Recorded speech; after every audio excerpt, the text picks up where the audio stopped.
Marcus Johnson learned to be invisible by the time he was 7 years old. Not the fun kind of invisible like superheroes in comic books, but the survival kind. The kind where you make yourself small when the police cruiser rolls past because even though you're just walking home from school with your backpack and your little sister's hand in yours, somehow you still look like a threat. The kind where you avoid eye contact with store owners because you've learned that your brown skin makes you suspicious even when your pockets are empty and your hands are visible. The kind where you watch white kids your age get second chances and benefit of doubts while you get assumptions and accusations. And by the time Marcus turned 12, invisibility had become his superpower, his shield, his way of moving through a world that had already decided what his story would be before he'd even had a chance to write it. But on this particular Tuesday afternoon in September, Marcus Johnson was about to rewrite everything that anyone had ever assumed about the kids who looked like him, about kids from the East Side projects, where the sirens never stopped and the streetlights stayed broken for months, about kids whose moms worked 3 jobs and still couldn't afford new shoes, about kids whose society had written off as statistics waiting to happen.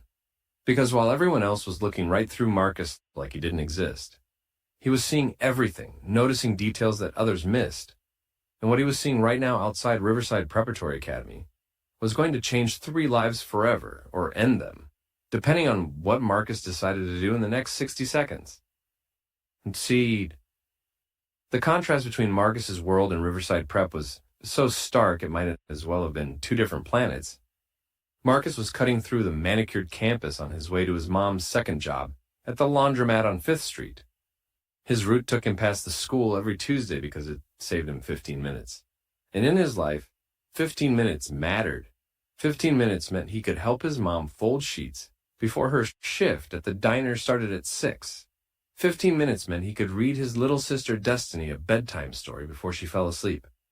And as he walked along the pristine iron fence that separated Riverside's perfectly trimmed lawns from the cracked sidewalks of the real world, Marcus watched the students pouring out of the building in their crisp uniforms that probably cost more than his mom made in a week, watched them complaining about teachers and homework, like those were actual problems, watched them climbing into cars that his mom would never be able to afford, even if she lived to be 100.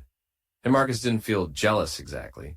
He'd learned a long time ago that wanting things you couldn't have was just a waste of energy. But he did feel something, a kind of distant curiosity about what it must be like to live without constantly calculating, without always being aware of who was watching you and what they were thinking, without carrying the weight of representing your entire race every single time you stepped outside your door. And that's when Marcus noticed the black SUV with tinted windows idling just around the corner from the main entrance, tucked into a spot where the security cameras didn't quite reach. And something about it made the hair on the back of his neck stand up, made his stomach drop the same way it had dropped 3 years ago when he'd accidentally wandered into Disciples territory and had to hide in a dumpster for 2 hours until they moved on. Made him remember the night his older cousin Jamal didn't make it home because he'd been wearing the wrong color jacket in the wrong neighborhood at the wrong time. Marcus knew violence, knew it intimately, knew the way it announced itself in subtle changes to the atmosphere, knew the way predators moved differently than regular people, knew the way danger had its own smell, its own texture, its own frequency that most people couldn't detect, but that kids like Marcus had learned to sense, because sensing it early was the difference between getting home safe and becoming another name on a memorial t-shirt. And right now, every instinct Marcus had developed through 12 years of survival in a city that wanted him to fail was screaming at him that something was very wrong with this SUV. Wrong with the way it was positioned. Wrong with the way the engine kept running even though nobody was getting in or out. Wrong with the way it seemed to be waiting for something specific.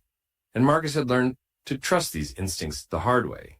Learned after the robbery at the corner store when he'd felt that same electric wrongness in the air and had hidden behind the counter 30 seconds before the masked men burst through the door.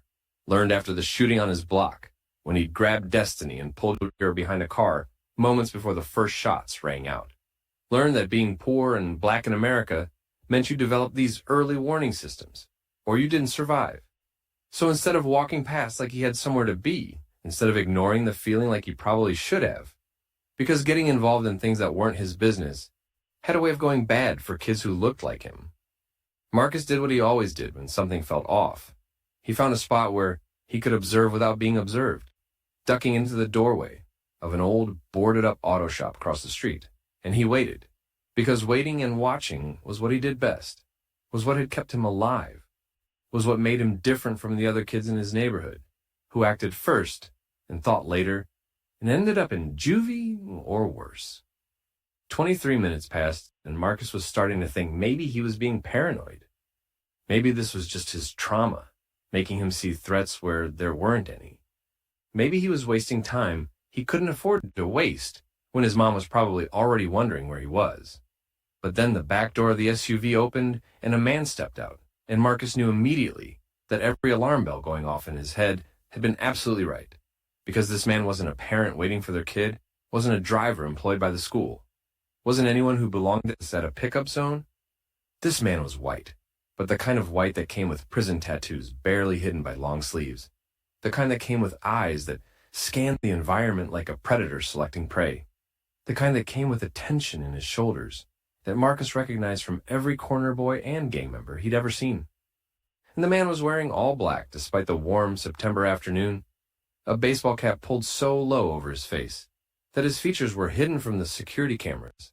Marcus could now see positioned near the entrance, and as the man positioned himself near the school gate, as he pulled out his phone and seemed to be checking something, Marcus felt his heart rate spike because he knew what this was, knew it with the kind of certainty that came from growing up in a place where violence was a constant undercurrent, knew that he was watching the setup for something terrible, and he made a decision that his mom would have killed him for if she'd known.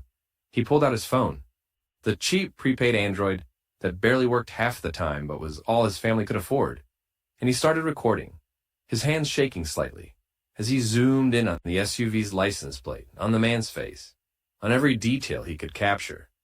Because Marcus had learned from watching enough true crime shows with his mom that evidence mattered, that without proof nobody would believe a black kid from the projects who said he saw something suspicious, that his word alone was worth less than nothing in a system that had never been designed to protect people like him. The school bell rang at exactly 3:15, and the massive oak doors burst open with an explosion of privilege and entitlement that Marcus found almost physically jarring to witness. Hundreds of students flooding out into the afternoon sunshine, their designer backpacks worth more than Marcus's entire wardrobe, their conversations about vacation homes and country club memberships and college prep courses existing in a universe so far removed from Marcus's reality that they might as well have been speaking a foreign language. And Marcus watched it all from his hidden vantage point. Watched the way these kids moved through the world without fear, without constantly checking over their shoulders, without the weight of systemic oppression pressing down on their necks. And he felt that familiar mix of resentment and resignation that came with being poor and black and watching rich white kids take for granted everything he would have to fight 10 times as hard to achieve. But then he saw 3 kids separate from the crowd, 2 boys and a girl. And even from across the street, Marcus recognized them because their faces were everywhere in the city. On billboards advertising their father's tech company, in newspaper articles about philanthropy and innovation, in magazine spreads about America's wealthiest families. These were the Westbrook children. Christopher, who was 14 with sandy blonde hair and the kind of confidence that came from never being told no. Madison, who was 13 with her tennis racket slung over her shoulder and a designer warm-up suit that probably cost more than Marcus's mom's monthly rent. And Thomas, who was only 9 years old, with his sheet music folder clutched to his chest, and that particular vulnerability that came with being the baby of an insanely wealthy family. And their father was Richard Westbrook, the billionaire who owned half the downtown real estate, who had just been featured on the cover of Forbes, who existed in a stratosphere of wealth so extreme that he probably spent more on his morning coffee than Marcus's family spent on groceries for a week. And Marcus watched in growing horror as the man from the SUV moved toward them with purpose, as 2 more men emerged from the vehicle with the synchronized efficiency of people who had planned this down to the second, as they surrounded the Westbrook children with a speed and precision that was almost beautiful in its execution. It happened so fast that nobody else even noticed. One moment the Westbrook kids were there, laughing about something, probably some inside joke about yacht clubs or whatever rich kids laughed about. And the next moment, hands were clamped over their mouths, arms were wrapped around their bodies, and they were being hustled toward the SUV, with Christopher struggling and Madison trying to scream through the palm pressed against her face, and little Thomas going completely rigid with terror. And Marcus watched it happen with a sick feeling in his stomach, because he knew exactly what this was, knew this was a kidnapping, knew these men were professionals who had studied their targets and planned their approach, and were now executing it with the kind of brutal efficiency that left no room for heroes or last-minute saves. And the SUV's door slammed shut with the 3 Westbrook children inside, and the vehicle pulled away from the curb with perfect casualness. Nothing to see here, just another expensive car in a neighborhood full of expensive cars.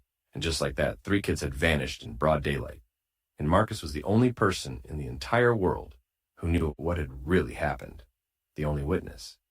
And he stood there in the doorway of that abandoned auto shop, feeling paralyzed by the weight of what he'd just seen, feeling the terrible pressure of a decision that could cost him everything or save everything, depending on what he chose to do next. Marcus's first instinct was to run in the opposite direction, to delete the video from his phone, to go home and pretend he'd never seen anything. Because getting involved in rich white people's problems had a long and terrible history of going bad for black kids. Marcus knew the statistics, knew about the Central Park Five, knew about Emmett Till, knew about every black person who had tried to help and ended up blamed instead, knew that the cops would probably arrest him first and ask questions later if he showed up, claiming to have witnessed a kidnapping, knew that his word as a poor black kid would mean nothing against the alibis and lawyers that people with money could afford, knew that even if he was believed at first, the moment something went wrong, he'd be the one they blamed. The convenient scapegoat, the kid from the wrong side of town who must have been involved somehow. But then Marcus thought about Thomas, thought about that 9-year-old kid who was probably crying right now, who was probably terrified out of his mind, who didn't deserve whatever these men had planned for him regardless of how rich his parents were. And Marcus thought about his own little sister, Destiny, who was 8 years old and still slept with a nightlight, because the world was scary enough without actual monsters in it. Thought about how he would feel if someone took her. Thought about how he would pray that someone, anyone, would be brave enough to help her, even if it meant putting themselves at risk. And Marcus made a decision that went against every survival instinct he'd developed, every lesson he'd learned about staying in his lane and keeping his head down, and not making himself a target. He decided to follow that SUV, decided to be the kind of person who acted instead of just watched, decided that maybe this one time he could be something other than invisible. Marcus started running before he'd fully processed the decision, his worn-out sneakers pounding against the pavement as he tried to keep the SUV in sight, his backpack bouncing against his shoulders with every stride, his lungs already burning because running from the police or running to catch a bus had given him endurance but not speed. And he watched the SUV turn left onto Madison Avenue, watched it weave through afternoon traffic with just enough urgency to make progress, but not enough to attract attention. Marcus knew he couldn't keep up with a vehicle on foot, knew this was probably hopeless. But then he remembered something. Remember the logo he'd glimpsed on one of the kidnappers' jackets when they'd shoved the kids into the SUV. It had been quick, barely a flash. But Marcus's memory was photographic when it came to visual details, another survival skill he'd developed, remembering faces and tattoos and gang signs and anything else that might be important later. And the logo had been a stylized gear with the letters MIS underneath. And Marcus knew that logo, had seen it dozens of times during his explorations of the city's forgotten places. It was the symbol for Metalworks Industrial Storage, an old warehouse complex on the east side that had been shut down for years after the company went bankrupt, a sprawling collection of buildings that now served as shelter for homeless people and as a drug distribution point for the East Side crew. And Marcus knew that complex intimately, because last summer when the heat had been unbearable and the apartments in the projects had no air conditioning, he'd spent entire days exploring those warehouses, mapping them in his mind, learning their secrets, finding the broken windows and unlocked doors and hidden passages that made them perfect for a kid who needed somewhere cool and quiet, to read the library books he'd borrowed, and now that knowledge, that curiosity that his mom always said would get him in trouble someday, that might be the only thing that could save 3 lives. Marcus changed direction, cutting through alleys and side streets that didn't appear on any GPS, taking shortcuts that only locals knew existed, routes that shaved minutes off the journey, and he ran harder than he'd ever run in his life, ran like destiny's life depended on it, because that's what he told himself. Pretended it was his sister in that SUV instead of 3 rich kids he'd never met, and somehow impossibly using paths that no driver would think to take.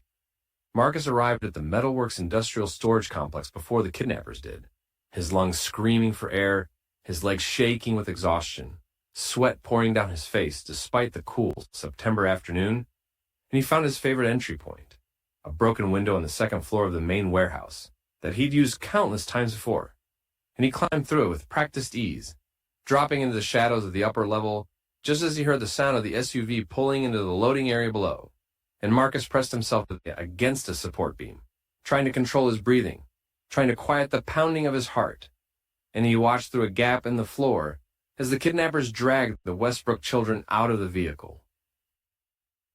The kids looked different now, looked smaller and more vulnerable than they had at school.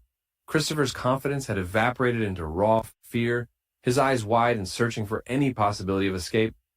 Madison was crying silently behind the duct tape covering her mouth, tears streaming down her face and dripping onto her expensive tennis warm-up. And Thomas had gone completely catatonic, his body rigid and unresponsive, as the kidnappers zip-tied their hands behind their backs and their ankles together. And Marcus felt rage building in his chest. Rage at these men who would terrorize children for money. Rage at a world where people thought they could just take whatever they wanted from whoever they wanted. Rage at the injustice of it all. But he channeled that rage the way his mom had taught him, turned it into focus, into determination, into the cold calculation that would give him the best chance of actually helping, instead of just getting himself killed alongside them. And he observed everything with the systematic attention to detail that had become second nature to him, counted 3 kidnappers total, the leader who'd gotten out of the SUV first, a white man, maybe 40 years old, with prison tattoos visible on his neck, and the kind of dead eyes that came from doing terrible things for so long they stopped registering as terrible. A massive black man who had to be at least 6'5" and looked like he could bench press a truck, standing guard over the children with his hand resting on his gun tucked into his waistband, and a thin, nervous Latino guy who kept pacing near the entrance and jumping at every sound, his hands shaking as he lit a cigarette. Clearly the weak link in this operation, clearly someone who was in over his head. And Marcus filed all of this away, categorized it, analyzed it, looking for advantages he could exploit, for weaknesses he could leverage. Because going up against 3 armed men, as a 12-year-old kid, with nothing but his wits, meant he needed to be perfect. Needed to be 10 steps ahead at all times. Needed to turn his invisibility into a weapon. The leader was on his phone now, speaking in a low voice that barely carried up to Marcus's hiding spot. But Marcus caught fragments, heard package secured and waiting for instructions, and Westbrook will pay anything to get them back. And Marcus realized this wasn't some random crime of opportunity. This was organized, professional. These men knew exactly who they were targeting and exactly how much those targets were worth, which meant they'd been planning this for weeks or maybe months, which meant they were prepared for complications, which meant Marcus was going to have to be smarter than he'd ever been in his life. And he watched as they chained the Westbrook children to a thick support beam in the center of the warehouse floor. Watched Christopher trying to be brave for his younger siblings, even though his whole body was shaking. Watched Madison attempting to stay calm, despite the terror in her eyes. Watched Thomas completely checked out, somewhere far away in his mind, where the horror couldn't reach him. And Marcus knew that feeling, knew what it was like to dissociate from trauma, had done it himself more times than he could count. And something about seeing that 9-year-old kid's psychological survival mechanism kicking in made Marcus's decision final and irrevocable. He was going to save these children or die trying, and either way he wasn't going to be invisible anymore. The leader checked his watch and said something to the other two kidnappers that Marcus couldn't quite hear. Then the big man nodded and settled into a position near the children, clearly planning to guard them, while the nervous one continued his pacing near the entrance. And the leader pulled out a laptop from a bag in the SUV, set it up on an old workbench, and started typing, probably composing the ransom demand, probably calculating exactly how to extract the maximum amount of money from Richard Westbrook's terror and desperation. And Marcus knew he had a small window of time before the situation became even more complicated, before the ransom demand went out, and federal agents got involved, and this warehouse became a crime scene with negotiators and snipers and tactical teams, before these kidnappers got spooked and decided to cut their losses by eliminating witnesses. And Marcus had heard the leader mention a 12-hour deadline, had heard him tell the nervous one that if Westbrook didn't pay by 4:30 in the morning, they'd make an example of one of them. And Marcus checked his phone, saw it was 4:45 in the afternoon now, which meant he had less than 12 hours to either free these kids himself or figure out a way to get help that didn't end with him arrested or dead, and neither option seemed particularly likely. But Marcus had spent his entire life beating unlikely odds, had survived poverty and violence, and a system designed to destroy kids like him, had taught himself to read by age 4. Because the schools in his neighborhood were a joke, had kept his grades up despite changing schools 3 times in 2 years because his mom kept getting evicted, had protected his little sister from bullies and predators and the casual cruelty of a world that didn't value black girls, had made it to 12 years old in a neighborhood where that was an actual achievement worth celebrating. So maybe, just maybe, he could figure out how to outsmart 3 kidnappers and save 3 lives.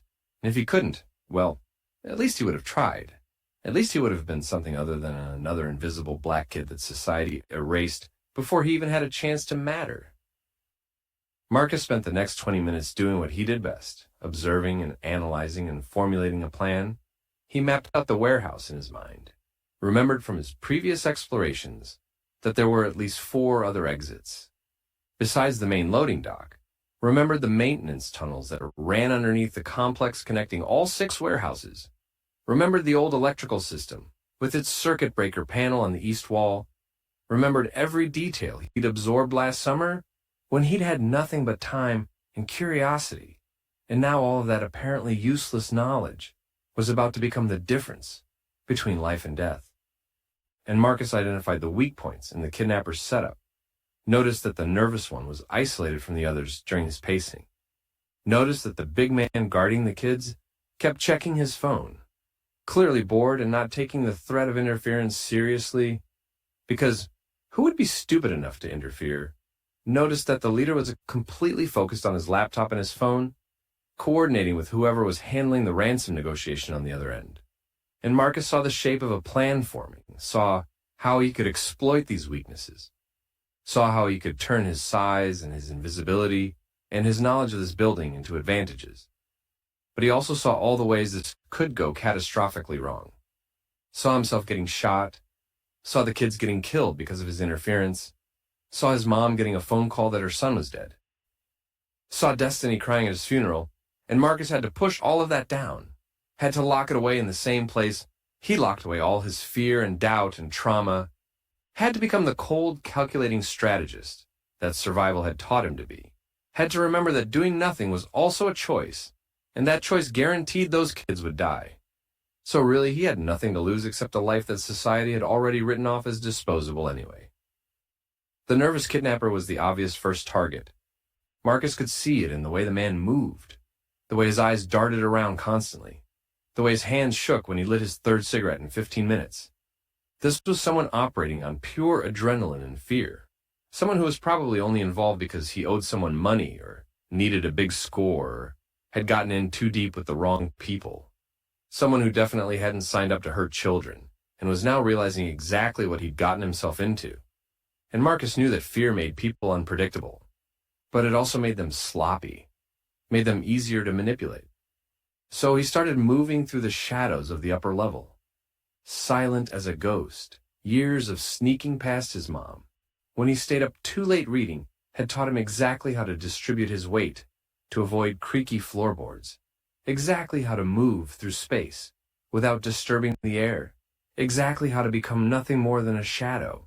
And he positioned himself directly above where the nervous kidnapper was pacing, directly above a section of floor that Marcus knew from experience had a loose board that would creak if enough weight was applied to it.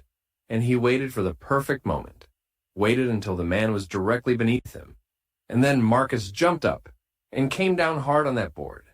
And the creak that echoed through the warehouse was loud enough to make the nervous kidnapper spin around with his gun drawn.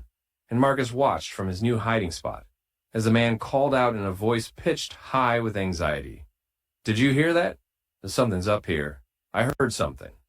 And the leader barely glanced up from his laptop, irritation clear in his voice as he said, "Hayes, it's an old building. Probably just rats or the structure settling. Get back to your position and stop being paranoid." But Hayes wasn't satisfied. Marcus could see it in the way he kept staring up at the darkness of the upper level, could see the fear and suspicion warring in his expression. And when Hayes started walking toward the stairwell that led up to where Marcus was hiding, Marcus smiled grimly in the darkness. Because this was exactly what he'd wanted, exactly what he'd planned for. Because separating the kidnappers was the only way this had any chance of working. Leading Hayes on a chase through the upper level was like playing the most dangerous game of cat and mouse imaginable, except Marcus wasn't entirely sure if he was the cat or the mouse. And the stakes were 3 lives plus his own, and one wrong move would end with a bullet in his back. But Marcus had spent his whole life being underestimated, being dismissed, being treated like he was less intelligent and less capable than he actually was. And he'd learned to use those assumptions against people, learned to let them think they were smarter than him, right up until the moment he proved them devastatingly wrong. So he stayed just ahead of Hayes, making just enough noise to keep the man following, leading him deeper into the warehouse and away from the other 2 kidnappers, away from the children. And Marcus could hear Hayes' breathing getting heavier, could hear him muttering to himself, "Come on out. I know you're up here. I'm not going to hurt you. Just come out." And the lie was so transparent, it would have been funny if the situation wasn't so deadly serious. And Marcus led Hayes through the maze of the upper level, through the old supervisor's offices, and the break rooms and the storage areas, all the while staying invisible, staying 3 steps ahead. And finally, when they reached the back corner of the upper level, when they were as far from the other kidnappers as possible, Marcus put his plan into action. He'd positioned a heavy filing cabinet on the edge of a desk earlier during his 20 minutes of preparation, balanced it in a way that looked stable but wasn't. One of those physics tricks that he'd learned from YouTube, videos about pranks and traps.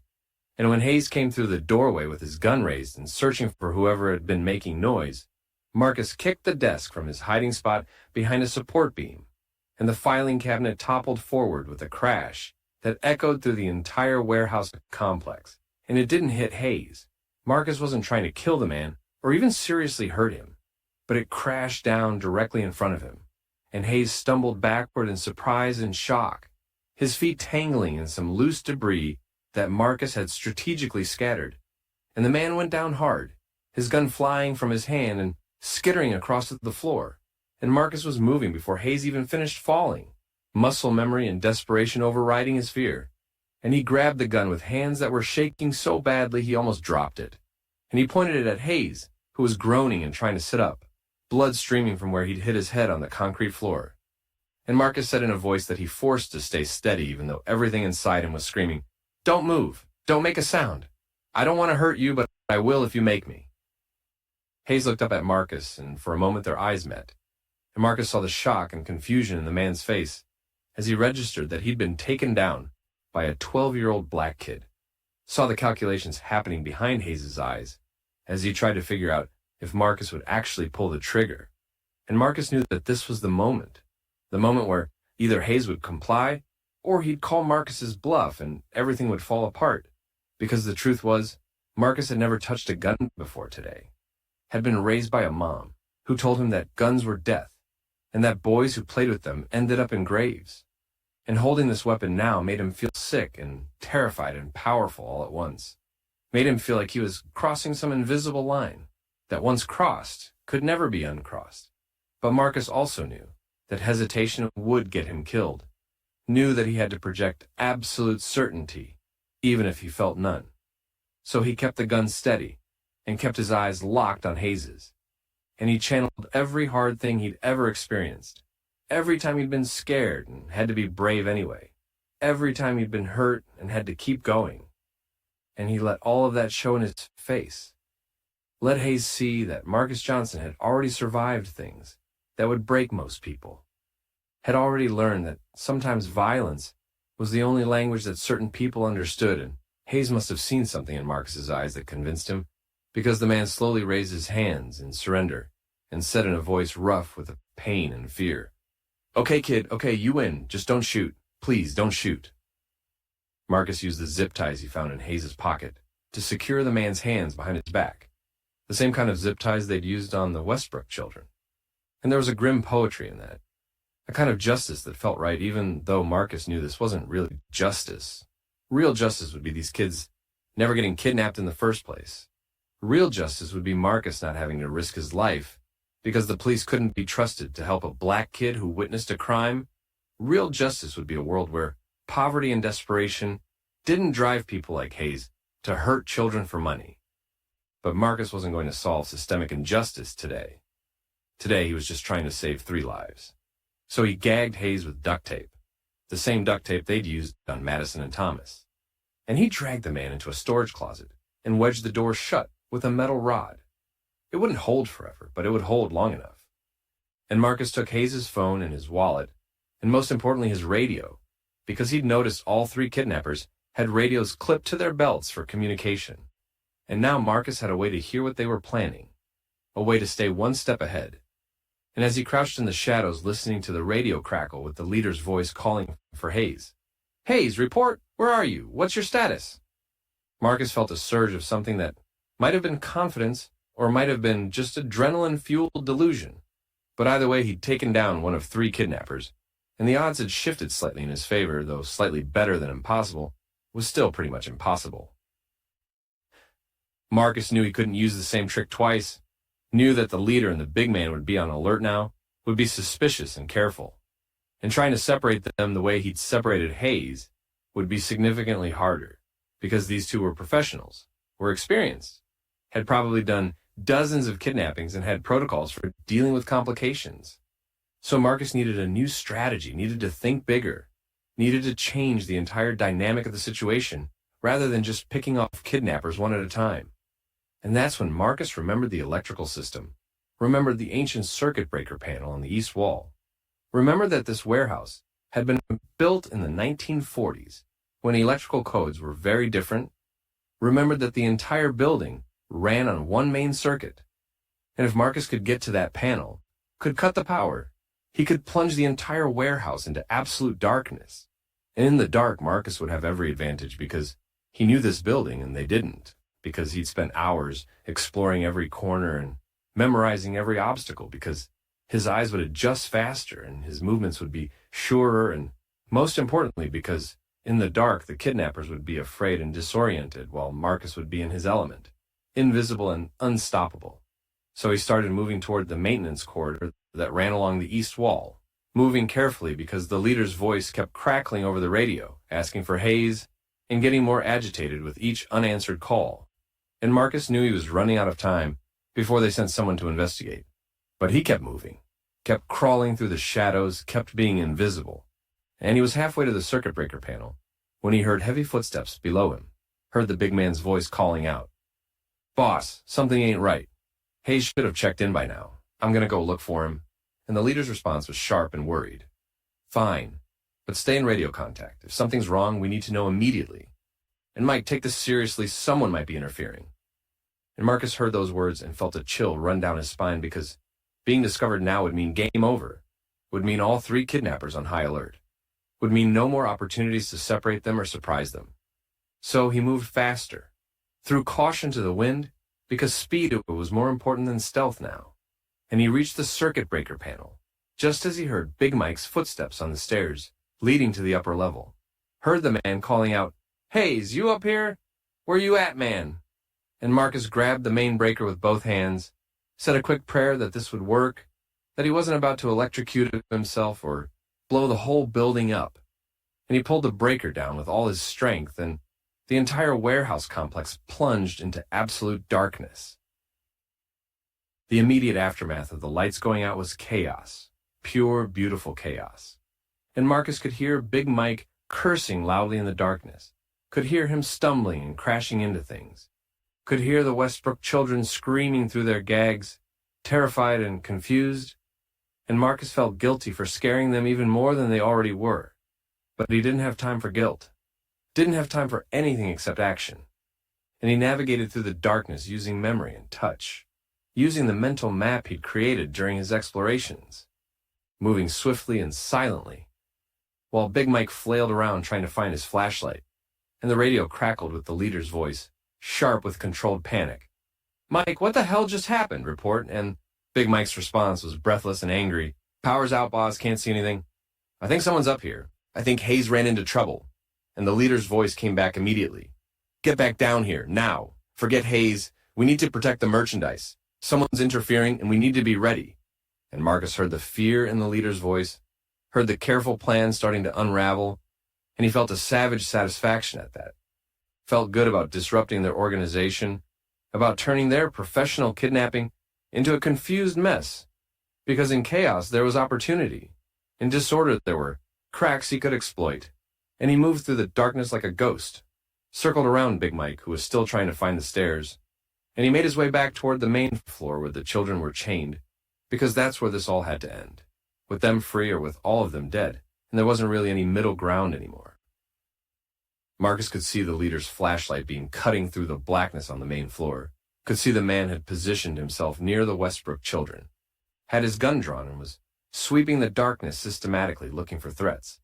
And Marcus realized that his plan to free the kids in the confusion wasn't going to work, because the leader hadn't panicked, hadn't abandoned his position, had done exactly what a professional would do, which was secure the assets and prepare for an attack.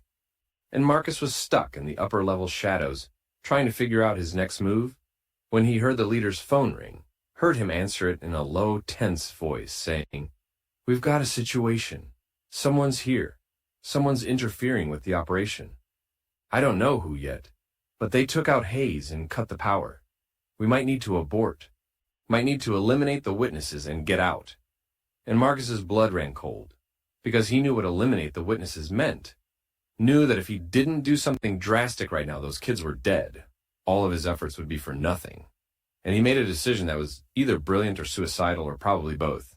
He pulled out Hayes' gun from his waistband, made sure the safety was off the way he'd seen in movies, and he fired a shot straight up into the darkness, not at anyone, just into the empty air above him. And the sound was like a bomb going off in the enclosed space, echoing and re-echoing until it was impossible to tell where it had come from. And immediately both the leader and Big Mike, who had finally made it down the stairs, turned toward the general direction of the sound, their flashlights and their weapons all pointing away from the children. And Marcus ran in the opposite direction from where he'd fired, ran toward the maintenance corridor. And he could hear both kidnappers coming in after him, could hear their heavy footsteps and their shouted communications. "I see movement, northeast corner, cut him off." And for the first time since this whole thing started, the Westbrook children were completely unguarded, completely alone, and that had been Marcus's goal all along, to draw the predators away from their prey, to give those kids even the smallest chance at escape. Marcus had maybe 20 seconds before the kidnappers realized they'd been tricked.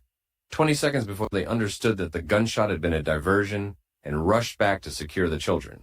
20 seconds to either free the Westbrook kids himself or enable them to free themselves. And he used every single one of those seconds with desperate efficiency. He doubled back through a route he'd mapped earlier, a maintenance passage that ran along the exterior wall and came out behind where the children were chained, and he burst out of the darkness and dropped to his knees beside them. And Christopher's eyes went wide with shock and confusion. And Marcus ripped the duct tape off the boy's mouth as gently as he could while still being fast. And Christopher gasped, "Who are you? Are you with them? Are you here to help us?" And Marcus said in the steadiest voice he could manage, given that his heart was trying to beat its way out of his chest, "My name's Marcus Johnson. I saw them take you. I followed you here. I'm getting you out. But you need to listen to me very carefully, because we don't have much time." And he pulled out the small pocket knife he'd found in Hayes' jacket, started sawing frantically at the zip ties binding Christopher's wrists. And the plastic was thick and industrial strength, and the knife was dull. And Marcus could hear the kidnappers in the distance, starting to shout to each other, starting to realize something was wrong. And he sawed faster, his hands shaking with adrenaline and fear. And finally, the zip tie snapped and Christopher's hands were free. And Marcus shoved the knife into the older boy's hands and said urgently, "Cut your sister and brother loose. There's a maintenance tunnel entrance 20 feet behind you, behind that stack of old pallets. It leads to the storm drain system. Follow it east and you'll come out 6 blocks from here near the old textile factory. Run and don't stop running until you find help. Call 911. Tell them everything. Tell them there's still a kid here who needs help." And Christopher was staring at him with an expression Marcus couldn't quite read, something between gratitude and guilt and disbelief. And the boy said, "Come with us, we can all get out together." But Marcus shook his head because he'd already thought this through, already knew that 4 people moving through those tunnels would be slower and louder than 3, already knew that someone needed to keep the kidnappers distracted, already knew that his best chance of survival and their best chance of escape required him to stay behind and be the diversion one more time. So he said firmly, "No, you take care of your brother and sister. That's your job now. I'll keep them busy. Just go. Go right now." And he pulled the duct tape off Madison's mouth and then Thomas's. And he looked into their terrified faces and said with more confidence than he felt, "You're going to be okay. Your brother's going to get you out of here. But you have to be brave just a little bit longer. Can you do that for me?" And Madison nodded through her tears, and little Thomas just stared at Marcus with those huge, traumatized eyes. And then Marcus heard it, heard the sound of the kidnappers returning, heard the leader's voice shouting, "It was a diversion! Get back to the kids now!" And Marcus squeezed Christopher's shoulder once, hard, and said, "Go now, don't look back." And then he was running again, running in the opposite direction from the tunnel entrance, making noise, drawing attention, being visible for once in his life. Because visibility right now was the gift he could give these children, the chance at life that they deserved, even though Marcus wasn't entirely sure he was going to survive the next 10 minutes. The next stretch of time was a blur of running and hiding and near misses that would haunt Marcus's dreams for years to come. He led the kidnappers on a chase through the dark warehouse complex, and they were angry now, really angry, their professional calm completely shattered, and he could hear them shouting threats. "When we catch you, you're dead. You hear me? You're going to wish you never interfered." And Marcus used every trick he'd learned from a lifetime of survival, used his size and his speed and his knowledge of the building, ducked through passages too small for grown men to follow, climbed onto ledges they couldn't reach, moved through the darkness like he'd been born to it. And he was getting tired now. So tired his legs felt like they might give out any second, his lungs burning with each breath. But he kept going because every second he kept them chasing him was another second that the Westbrook children were getting farther away, was another second closer to safety, and then he made a mistake. Got turned around in the darkness, took a wrong turn into a section of the warehouse that he didn't know as well, and he found himself in a dead end, a storage room with only one exit, and he could hear Big Mike's heavy footsteps approaching, could see the beam of the man's flashlight getting closer, and Marcus pressed himself against the wall and tried to think of a way out, but his mind was blank with exhaustion and fear. And then the flashlight beam found him, pinned him against the wall like a butterfly under glass, and Big Mike was there, massive and terrifying in the darkness, his gun raised and pointed directly at Marcus's head. And the man said in a voice that was almost sad, "Stupid kid, you should have stayed out of this. Now I gotta do something I really don't want to do." And Marcus closed his eyes and thought about his mom and Destiny and how they were going to feel when they found out he was dead. Thought about how his mom had always told him his curiosity would get him killed someday, and how she'd been right. Thought about how he'd at least died trying to do something good, even if nobody would ever know about it. And he waited for the sound of the gunshot that would end everything. But the gunshot never came. Instead, Marcus heard sirens, multiple sirens, getting rapidly closer, and he opened his eyes and saw Big Mike's expression change from determination to panic, saw the man lower his gun and turn toward the sound. And the leader's voice came over the radio screaming, "We're blown! Cops everywhere! Abort! Abort! Abort! Get to the vehicle now!" And Big Mike looked at Marcus one more time, seemed to be calculating whether it was worth the time to kill him, and then apparently decided it wasn't because he turned and ran, his footsteps pounding away into the darkness, and Marcus slumped against the wall, his legs finally giving out, and he slid down to the floor as the warehouse filled with the beautiful sound of police sirens and shouted commands. "This is the police! You're surrounded! Come out with your hands up!" And Marcus started laughing, couldn't help it. The relief and the exhaustion and the adrenaline crash all hitting him at once, and he laughed until he was crying, and then he was just crying. Great heaving sobs that he couldn't control, crying for the fear he'd been holding back, crying for the childhood he'd lost a long time ago, crying for all the times he'd been invisible and overlooked, and crying because for once, just this once, being the kid that nobody paid attention to had saved lives instead of just letting him survive. Detective Sarah Morrison found Marcus 10 minutes later after the kidnappers had been apprehended trying to flee in their SUV, after the warehouse had been secured and searched, after Christopher Westbrook had told his story to the first officers on the scene, told them about the brave black kid who'd saved them, who'd risked his life for 3 strangers, who was probably still in danger somewhere in the warehouse. And Detective Morrison was a 20-year veteran who'd seen everything the city could throw at her, had worked hundreds of cases involving children, had developed the kind of professional detachment that let you function in a job that exposed you to humanity's worst impulses. But when she found Marcus Johnson sitting in that storage room, this skinny 12-year-old kid in worn-out clothes and shoes that were falling apart, this child who'd taken on 3 armed kidnappers and won through nothing but intelligence and courage, she felt something crack in her professional armor, and she knelt down beside him and said gently, "Marcus Johnson, I'm Detective Morrison. You're safe now. It's over." And Marcus looked up at her with eyes that had seen too much for someone so young, eyes that carried the weight of poverty and systemic injustice and a lifetime of being treated as less than. And he said in a voice hoarse from crying and exhaustion, "Did they get out? The Westbrook kids, did they make it?" And Detective Morrison smiled through the tears she was trying to hide and said, "Yes, son, they made it. They're safe because of you. All 3 of them are alive and safe because you were brave enough to act when nobody else would." And Marcus nodded and then said something that would stay with Detective Morrison for the rest of her career. He said, "I didn't do it because they were rich or important. I did it because they were kids and they were scared, and I know what that feels like. And I just wanted someone to help them the way I wish someone had helped me all the times I was scared and alone."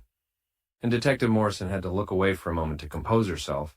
And when she looked back, she said, "Come on, let's get you checked out by the paramedics. And then there's someone who really wants to meet you." The scene outside the warehouse was controlled chaos. Police cars everywhere, their lights painting the night in red and blue. Ambulances with paramedics checking over the Westbrook children. News vans already arriving because a story this big couldn't be kept quiet. The kidnapping of a billionaire's children and their rescue by a 12-year-old hero was going to be national news by morning. And Marcus walked through it all feeling disconnected, like he was watching it happen to someone else. The adrenaline crash leaving him shaky and nauseous. And then he saw Richard Westbrook, and the man was exactly what Marcus had expected. Tall and imposing in an expensive suit, even though it was nearly midnight now. The kind of man who commanded attention just by existing. But what Marcus hadn't expected was the way Westbrook's face crumpled when he saw Marcus. The way his carefully maintained composure shattered completely. The way he dropped to his knees right there in the dirt and gravel of the warehouse parking lot. Not caring about his $1,000 suit. Not caring about the cameras or the cops or his carefully cultivated image. And he pulled Marcus into a hug that was desperate and grateful and completely unguarded, and Marcus heard him whisper brokenly, "Thank you. Thank you for saving my children. Thank you for being brave enough to act when you had every reason not to. Thank you for seeing them as human beings worth saving, even though our society has failed you in every possible way. I can never repay you, never make up for what you risked. But I'm going to try. I swear to you, I'm going to try." And Marcus didn't know what to say to that. Didn't know how to process this level of gratitude from someone who existed in a completely different world than him. So he just stood there awkwardly until Westbrook released him. And when the man stood up and wiped his eyes, he said, "Marcus, I want to do something for you, something meaningful. Not just money, although that too. What can I give you? What do you need? Name anything and it's yours." And Marcus thought about it. Thought about all the things he could ask for. A house for his mom, so they'd never have to worry about eviction again. A college fund, so he wouldn't have to stress about his future. A car, clothes, all the material things he'd never had. But what came out of his mouth surprised even him. He said, I want to go to school. I want to go to a real school with resources and opportunities. I want to learn everything I can so I can help more people, so I can make a difference, so I can prove that kids like me are just as smart and capable as kids like yours. We just never get the chance to show it. And Westbrook smiled through his tears and said without hesitation, Riverside Preparatory, full scholarship.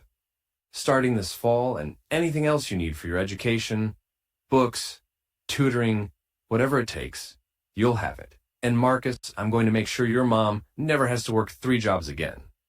I'm going to make sure Destiny has every opportunity you have, because your family produced a hero, and that deserves recognition. The media coverage was immediate and overwhelming. Marcus's face was on every news channel by morning, every newspaper, every website. His story going viral on social media. Hero kid saves billionaire's children, and 12-year-old outsmarts kidnappers, and black youth shows true courage. And Marcus hated every second of it. Hated the cameras in his face, hated the reporters asking him to describe the scariest moments over and over, hated being called a hero when he'd just done what felt right, hated the way some of the coverage focused on his race, like it was surprising that a black kid from the projects could be intelligent and brave, hated the way his story was being used by people with agendas to make points about society that had nothing to do with him. But his mom was proud, so incredibly proud that she couldn't stop crying every time someone mentioned it. And she kept touching his face like she couldn't quite believe he was real and alive, kept saying, my baby, my brave baby, I could have lost you. And Destiny wouldn't stop telling everyone at her school that her big brother was famous, kept showing people the news articles on her mom's phone. And slowly, gradually, Marcus started to accept that maybe he had done something special. Maybe he had made a difference. And when the hate messages started coming, when racist trolls started saying he'd probably been in on the kidnapping, when conspiracy theorists started claiming the whole thing was staged, Marcus learned to tune them out, learned that some people would never see him as anything other than a threat or a tool. But that didn't matter because he knew the truth, knew what he'd done, knew who he was. The Westbrook children kept their promise about being his friends when September came, and Marcus walked through the gates of Riverside Preparatory Academy for the first time in his brand new uniform that still had the tags on it, because Mr. Westbrook had insisted on buying him everything new. When Marcus felt completely out of place and terrified that he wouldn't fit in, that the other students would see through him and recognize him as the poor black kid who didn't belong, Christopher and Madison and Thomas were waiting for him at the entrance, and they ran up to him with huge, genuine smiles, and Christopher grabbed his hand and said, "Come on, we're going to show you around. We're going to introduce you to everyone. We're going to make sure everybody knows you're our friend, and that anyone who has a problem with that has a problem with us." And Madison linked her arm through his other arm and said, "You saved our lives, Marcus. We're going to spend the rest of ours making sure you know how much that meant." And little Thomas, who still had nightmares about the warehouse, but was working with a therapist, just hugged Marcus tight and whispered, "Thank you for being brave when I couldn't be."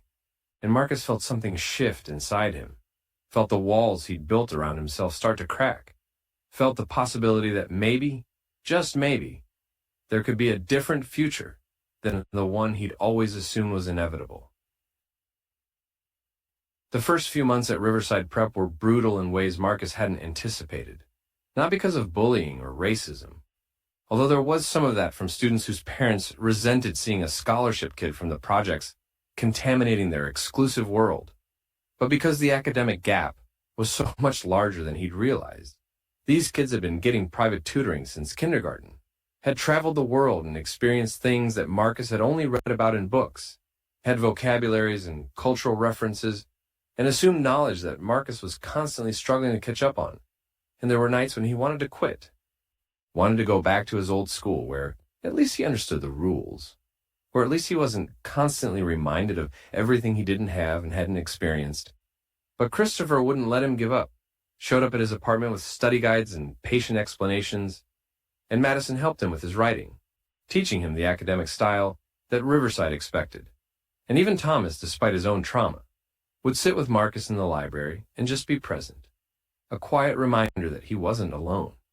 And slowly, painfully, Marcus started to catch up, started to not just survive but excel, started to prove to himself and everyone else that intelligence wasn't about privilege or opportunity. It was about determination and work ethic, and refusing to let anyone define your limitations. By the time Marcus reached 8th grade, he was in the top 10% of his class, had joined the debate team where his street-smart perspective often caught opponents off guard, had started a tutoring program for underprivileged kids in his old neighborhood, using his own experience to help them navigate the academic world.